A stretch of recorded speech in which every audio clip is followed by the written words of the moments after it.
હું પિયુષભાઈ નાઈ જય તુલસી સાયન્સ સ્કૂલ ડીસામાં આપના આજથી શરૂ થતા એકેડમિક સેશનમાં આપ સર્વેનું સ્વાગત કરું છું। આજથી આપણે ધોરણ 9ના ગણિત વિષયના ચેપ્ટર 1ની શરૂઆત કરીશું, જેનું નામ છે સંખ્યા પદ્ધતિ। હવે સંખ્યાનું મહત્વ શું? ગણિત વિશે ઘણા લોકો કહે છે કે મહત્વ વગરનું, પણ મહત્વ ગણિતનું બહુ વધારે છે। તો સંખ્યાનું મહત્વ શું? તો તમારે દરેક જગ્યાએ ગણિત હોય, વિજ્ઞાન હોય, ફિઝિક્સ હોય, બધી વસ્તુમાં તમારે સંખ્યાની તો જરૂર પડે જ।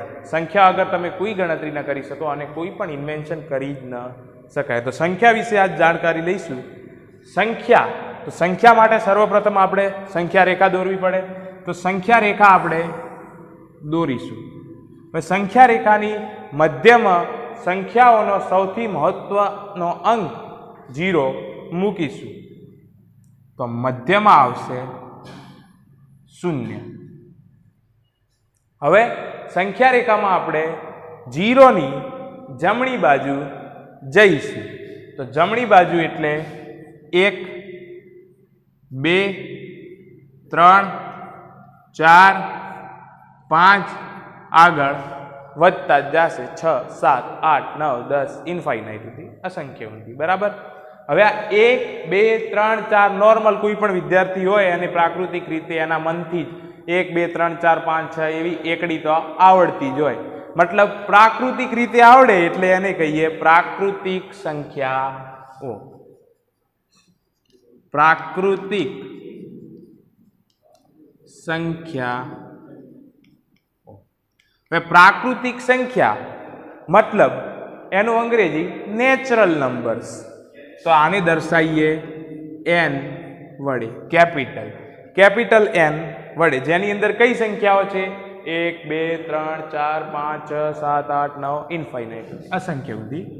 તો 1 2 3 4 5 આગળ વધતી ને વધતી જશે। હવે 0 આપણે એકડી બોલીએ એટલે મોસ્ટ ઓફ ને આપણે 0 થી આગળની સંખ્યાઓ ખબર છે, એટલે આખું એટલું ખબર છે, એટલે પૂર્ણ રીતે આપણને એટલું જ ખબર છે કે 0 થી સંખ્યા ઊંધી, મતલબ આપણે 0 1 2 3 4 5 0 અને પ્રાકૃતિક સંખ્યાઓનો ભેગો સમન્વય કરીએ એટલે પૂર્ણ નંબર બને, બરાબર। પૂર્ણ સંખ્યાઓ, પૂર્ણ સંખ્યા। પૂર્ણ એટલે આખું, આખાને કઈ રીતના દર્શાવાય? હોલ વડે, મતલબ W, બરાબર। જેની અંદર કઈ સંખ્યાઓ? પ્રાકૃતિક સંખ્યાઓ તો ખરી, પણ વધારાની એક સંખ્યા 0, બરાબર। તો 0 1 2 3 4 5 અસંખ્ય સુધી, બરાબર। હવે આપણે જોયું કે આપણે સંખ્યા રેખામાં શૂન્યની જમણી બાજુ તો ગયા, પરંતુ ડાબી બાજુ પણ સંખ્યા હશે। રેખા જમણી બાજુ લંબાય તો ડાબી બાજુ પણ લંબાવવાની। તો 0 થી ડાબી બાજુ કઈ સંખ્યાઓ? મતલબ 0 થી જમણી બાજુ જે સંખ્યાઓ આવે એ સંખ્યાઓ ધન સંખ્યાઓ, અને 0 થી ડાબી બાજુની સંખ્યાઓ ઋણ સંખ્યાઓ થાય। કેવી? ઋણ સંખ્યા, બરાબર। કઈ સંખ્યાઓ હશે? તો કે -1 -2 -3 -4 આગળ ને આગળ વધતી જશે, બરાબર।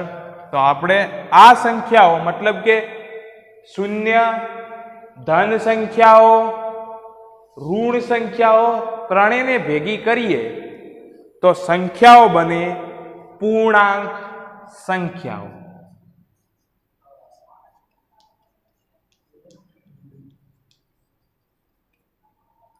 પૂર્ણાંક સંખ્યા।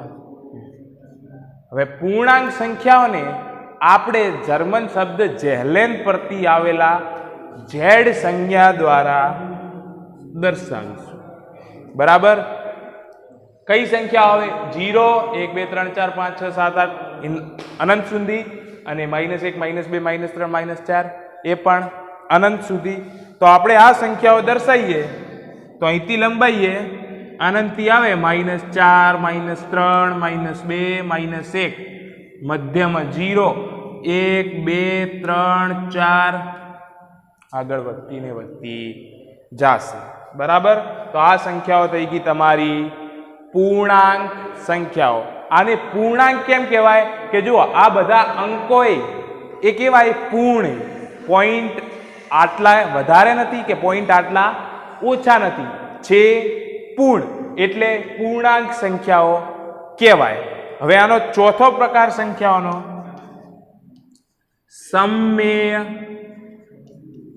સંખ્યાઓ સમમેય સંખ્યાઓ વિશે કે જો કે 0 અને 1 શું ખરેખરમાં ત્વરિત 0 પછી 1 જ આવે એવું જરૂરી છે હું એમ કહું કે આટલા ભાગની ઊંડાણપૂર્વક જોઉં ઝૂમ કરીને તો આટલા ભાગમાં કોઈ સંખ્યા હશે હા ઓબ્વિયસલી હશે જ તો એ કઈ સંખ્યા એમ કહી શકું કે 0.1 ઓબ્વિયસલી હશે 0.5 હશે જ હવે આને હું 1/10 વડે દર્શાવી શકાય તમે ભાગાકાર કરીને ચેક કરી શકો છો 0.5 આને હું 5/10 વડે દર્શાવી શકું હા દર્શાવી શકાય ફરીથી તમારે કરવો હોય તો ભાગાકાર કરી શકો હવે આ જો આ અપૂર્ણાંક સ્વરૂપમાં દર્શાવાય મતલબ આને આપણે વ્યાપક રીતે p/q સ્વરૂપ કહીએ કેવું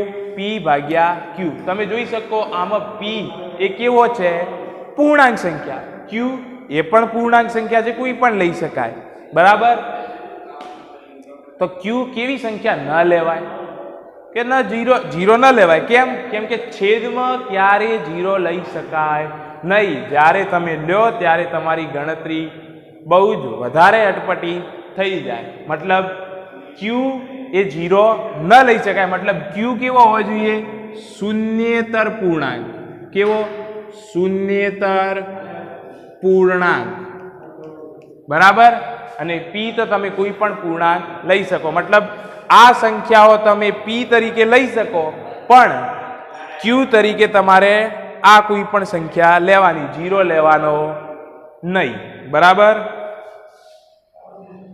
તો હવે આની અંદર સંખ્યાઓ કેટલી પણ લખી શકાય એટલે સંખ્યાઓ નહીં લખું હું એની વ્યાપક વ્યાખ્યાઓ લખું શું લખું કે જે સંખ્યાને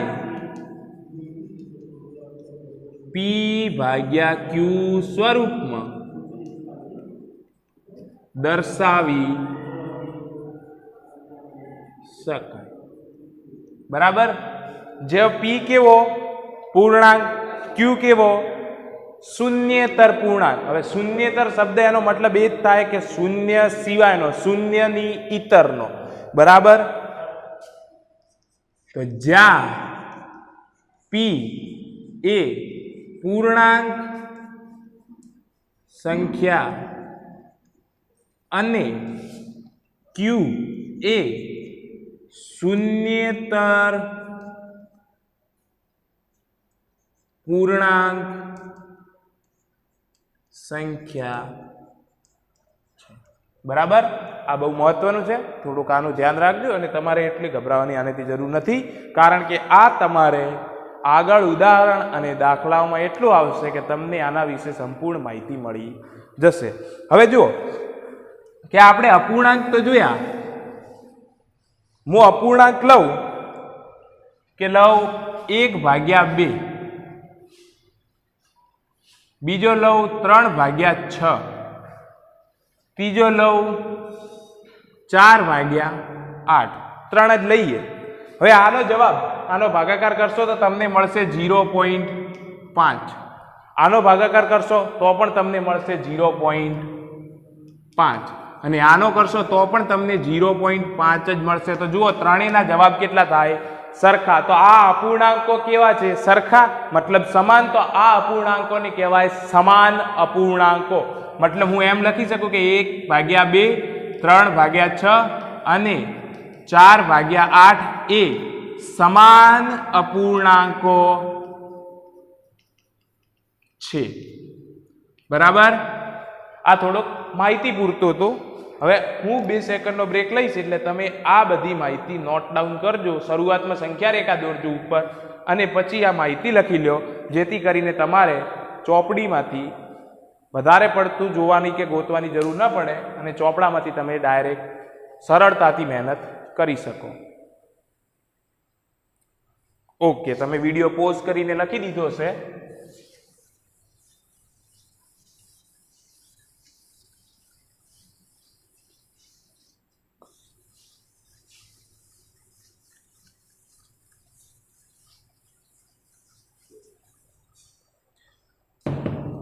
હવે આપણે ઉદાહરણ 1 તરફ જઈશું.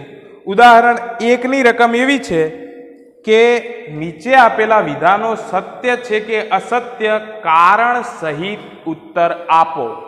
કારણ સહિત ઉત્તર આપવાનું છે. વિધાનો સત્ય છે કે અસત્ય.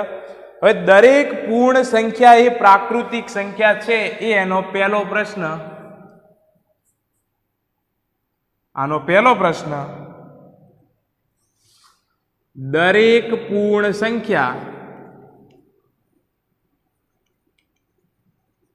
એ પ્રાકૃતિક સંખ્યા છે. હવે દરેક પૂર્ણ સંખ્યા પ્રાકૃતિક સંખ્યા થાય ન થાય, કારણ કે તમે 1 2 3 4 5 એ બધી સંખ્યા લો તો પ્રાકૃતિક થાય, પણ પૂર્ણ સંખ્યામાં વધારાની એક સંખ્યા છે 0 જે પ્રાકૃતિક નથી. તો આ વિધાન કેવું? અસત્ય. કારણ કહી શકાય કે 0 એ પૂર્ણ સંખ્યા છે, પરંતુ પ્રાકૃતિક સંખ્યા નથી. ઓકે, તો હવે આનો બીજો પ્રશ્ન. બીજા પ્રશ્નમાં વિધાન છે કે દરેક પૂર્ણાંક એ સમમેય સંખ્યા છે. દરેક પૂર્ણાંક એ સમમેય સંખ્યા છે. હવે દરેક પૂર્ણાંકમાં તમારી ઈચ્છા હોય કોઈ પણ પૂર્ણાંક લ્યો. ધારો કે હું લઉં 5, તો હું 5 ને 5 ભાગ્યા 1 લખી શકું? હા, લખી શકાય. તો આને p ભાગ્યા q સ્વરૂપ કહેવાય, જેમાં q જુઓ 0 નથી, તો આને p ભાગ્યા q સ્વરૂપ કહેવાય. મૂળ p ભાગ્યા q સ્વરૂપમાં મેં દર્શાવી દીધો. તો આ સંખ્યા કેવી? સમમેય. તો આ સંખ્યા પૂર્ણાંક સંખ્યા હતી અને મેં સમમેય બતાવી દીધી. ઓકે, હું લઉં -4 ભાગ્યા 3. આ તો અપૂર્ણાંક થઈ જાય. -4 જ લઉં. -4 એટલે શું? -4 ભાગ્યા 1. હવે p q, p પૂર્ણાંક છે? હા છે. q શૂન્યતર પૂર્ણાંક છે? હા, એક શૂન્યતર પૂર્ણાંક છે. તો આ સંખ્યા કેવી? સમમેય. તમે કોઈ પણ એવી સંખ્યા બતાવી ના શકો કે જે પૂર્ણાંક સંખ્યા સમમેય સંખ્યા ન હોય. બરાબર? તો આ વિધાન કેવું થાય? સત્ય.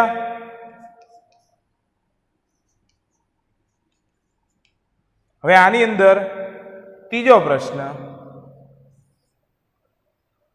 દરેક સમમેય સંખ્યા એ પૂર્ણાંક સંખ્યા છે. આનું ઉલટું, કે દરેક સમમેય સંખ્યા એ પૂર્ણાંક છે.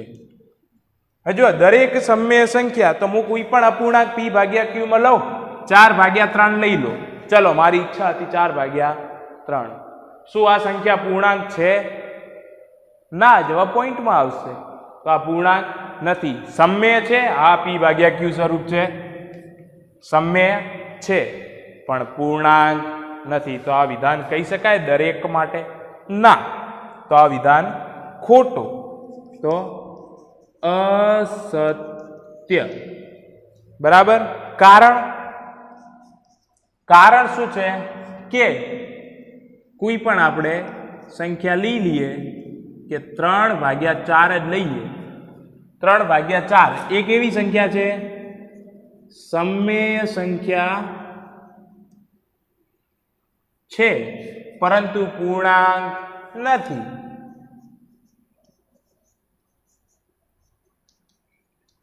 સંખ્યા નથી. બરાબર. તો આટલી માહિતી તમને મળી જાય. ઓકે, તો તમે આ ઉદાહરણ 1 નોટ ડાઉન કરી લો.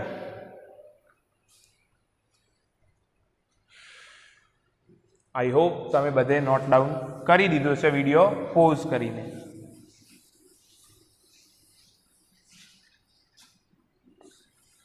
તો હવે આપણે ઉદાહરણ 2 તરફ. હવે ઉદાહરણ 2 આની અંદર રકમ એવી છે કે 1 અને 2 વચ્ચેની 5 સમમેય સંખ્યાઓ શોધો. તો કે 1 અને 2 વચ્ચેની 5 સમમેય સંખ્યા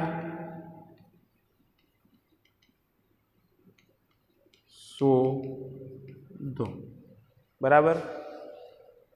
ઓકે, તો હવે આની 2 રીત કઈ રીતની કે એક તો તમે અંશ છેદને ગુણી અને રીત બીજી કે આ બેનો સરવાળો કરી અને ભાગ્યા 2 મતલબ આની મધ્ય કિંમતો શોધી. તો પહેલી રીત જે થોડીક ભારી છે અને મોસ્ટ ઓફ વિદ્યાર્થીઓ આના ઉપર ખાસું ધ્યાન નથી દેતા. તમારી રીત બી સૌથી ઈઝી છે. રીત 1 ચલાવી લઈએ કે પહેલી સંખ્યા શોધશું તો પહેલી સંખ્યા આવશે કે 1 + 2/2 મતલબ 3/2 સમમેય છે.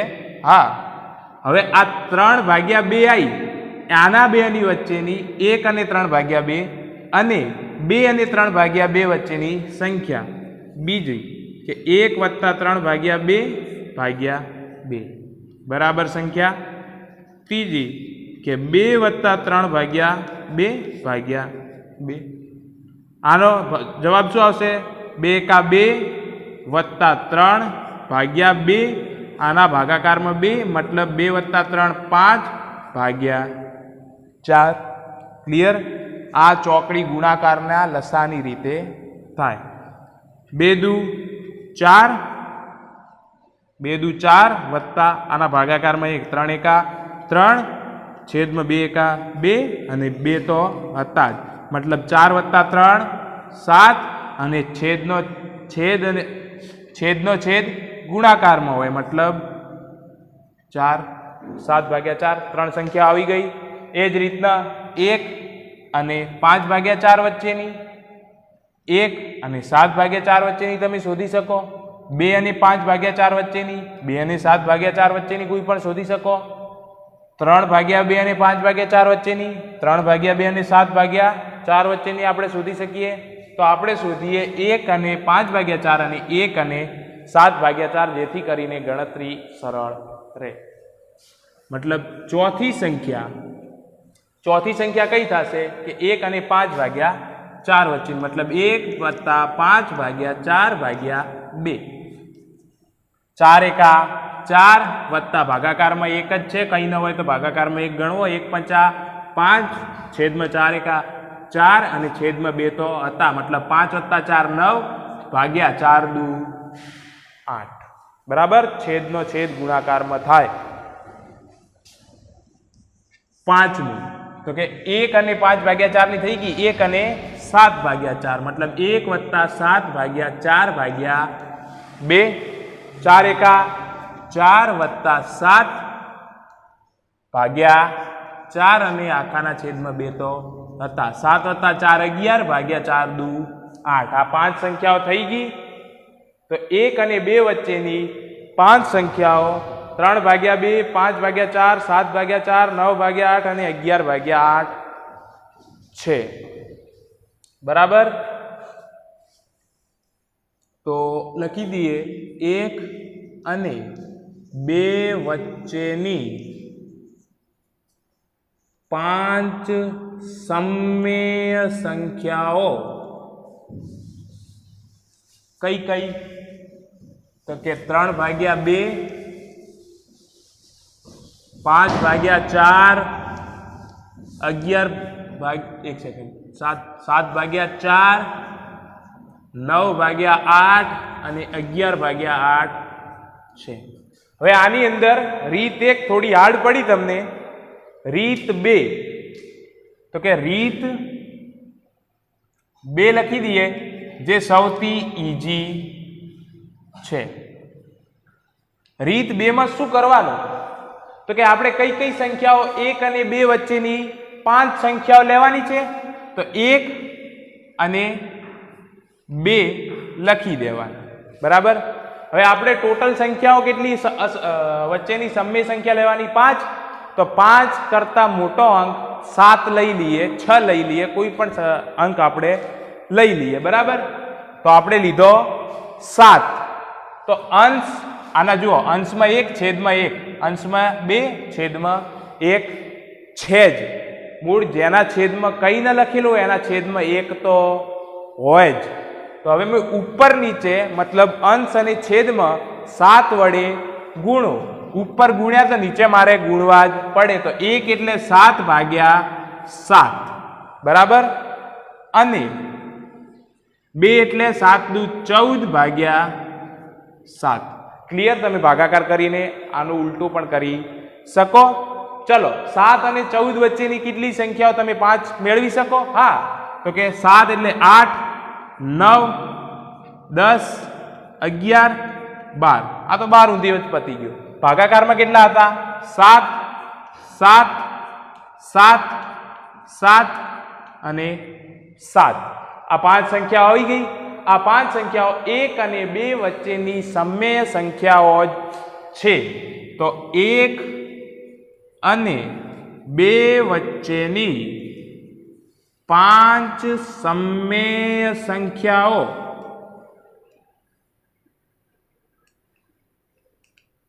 આટલી છે. જો રીત 2 કેટલી ઈઝી છે ને રીત 1 થોડી હાર્ડ છે, બરાબર. તમારે રીત 2 થી પ્રયત્ન કરવાનો વધારે પ્રયત્ન રાખો. ઓકે, તો આજના લેક્ચરમાં આપણે આટલા સુધી ભણ્યા. આ તમે નોટ ડાઉન કરી લો. ઓકે, હવે આપણે નેક્સ્ટ લેક્ચરમાં મળીશું, જેની અંદર અસમય સંખ્યાઓ વિશે માહિતી આપીશું અને આગળ સંખ્યા પદ્ધતિ વધારીશું. નમસ્કાર.